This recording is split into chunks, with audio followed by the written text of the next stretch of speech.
Ladies and gentlemen, hope you are doing well wherever you are. Ruto currently is nowhere to be seen, maybe to respond to claims made by Rigathi Gachagua as his alleged top secret report leaks. Now, let's listen to former Deputy President Rigathi Gachagua as he alleges to reveal the secrets behind Ruto's plans. But let us remember, on 3rd May every year since 1993, the world marked the Press Freedom Day as ratified by the United Nations General Assembly. Those behaviors being learned from the East African dictators will not be played here in Kenya. I must say for the record, Kenya is not Uganda and Kenya is not Tanzania. But more importantly, we are aware and informed of William Ruto's plans to shut down some media houses, cripple others through the government advertising agency financially, and slow down and eventually shut the internet on the 10th of August 2027. That is Rigathi Gachagua claiming that Ruto is planning to shut down the internet and media houses. When we say Ruto caught pants down, it means Ruto caught by surprise and prepared, or rather caught off guard. Like now, Rigathi Gachagua, what is claiming is really touching. Rigathi Gachagua is claiming that Ruto plans to shut down the internet during the next general elections 2027 on 10th August. He has also alleged that Ruto plans to shut down some of media houses in this country, Kenya. And actually, he has said that Kenya is not Uganda. Kenya is not like Tanzania. He cannot succeed at all. Ladies and gentlemen, before I continue, as you continue watching this clip, please, I request you, I beseech you, don't forget to hit the like button. If you haven't subscribed to this channel yet, I kindly ask you to subscribe and turn on the notification bell so you'll be notified whenever we upload new content. Thank you for your support and may God bless you more than enough. Welcome to our political analysis. You know, sometimes we really wonder what is going on in Kenya. Following claims that some journalists and bloggers in Kenya are being targeted, with other allegedly being abducted, former Deputy President Rigathi Gachagua has made fresh allegations again, claiming that President William Ruto is planning to suppress media freedom and intensify the crackdown on bloggers across the country. So why is Rigathi Gachagua making such serious allegations before 2027 general elections in Kenya? Point number one, the 2027 general elections factor. You know, ladies and gentlemen, Kenya is now about 13, if not 14 months to go away from the next general elections. And Gachagua is determined to ensure that President William Ruto is removed from office through the ballot in 2027. You know, according to IBC, they declared officially that general elections will be held on 10th August 2027. Now, according to Rigathi Gachagua, achieving that goal requires a free and fair elections. It requires independent media capable to report the truth every part of the country, or rather from every part of the country, without fear or intimidation.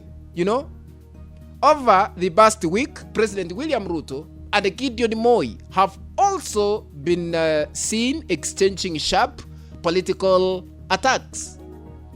Gideon Moi is widely reported to be associated with the Standard Media Group, the parent company of the Standard newspaper and the KTN TV, among other radio stations in Kenya.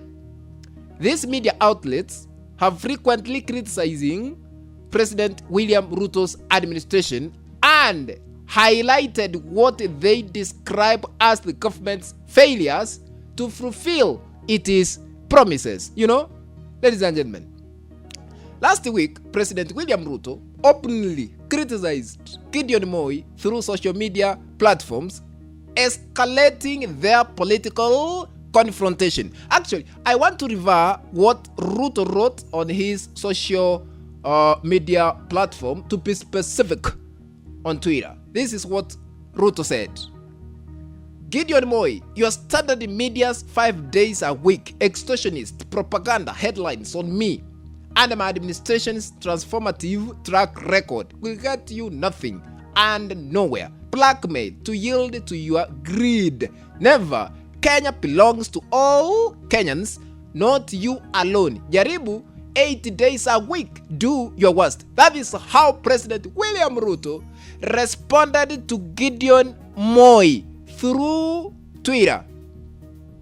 After one day again, rather the following day, Ruto tweeted by saying, "Bro, the billionaire you are, hiding behind debts, forcing many months, unpaid labor slaving to defend your Standard headlines, bold extortion, gangsterism, driven by greed, is heartless to loyal workers, insult to journalism, and a betrayal to free media that the Standard once belonged." Actually, Ruto was alleging that Gideon Moi is not paying his employees who are working for him through these radio stations, newspapers, and even televisions. That is how Ruto attacked Gideon Moi.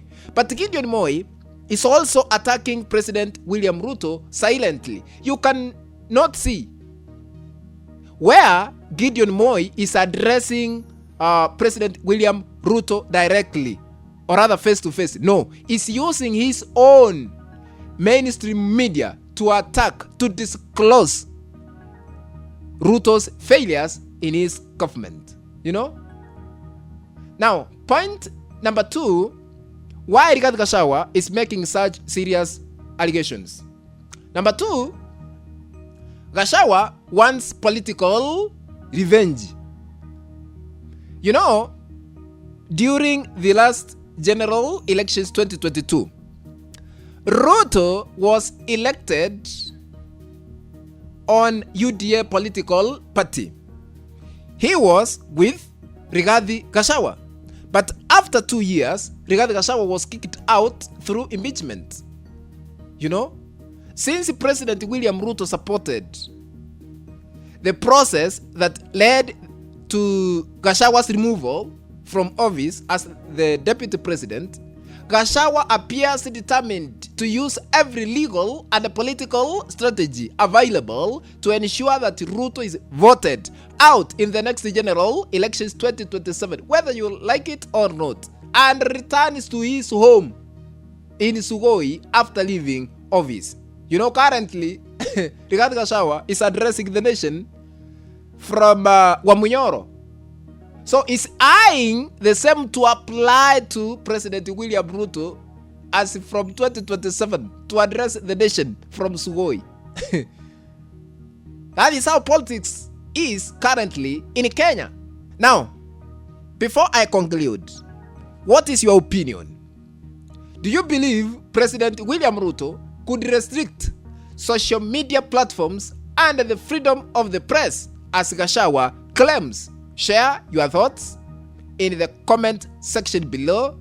I would love to hear your opinion.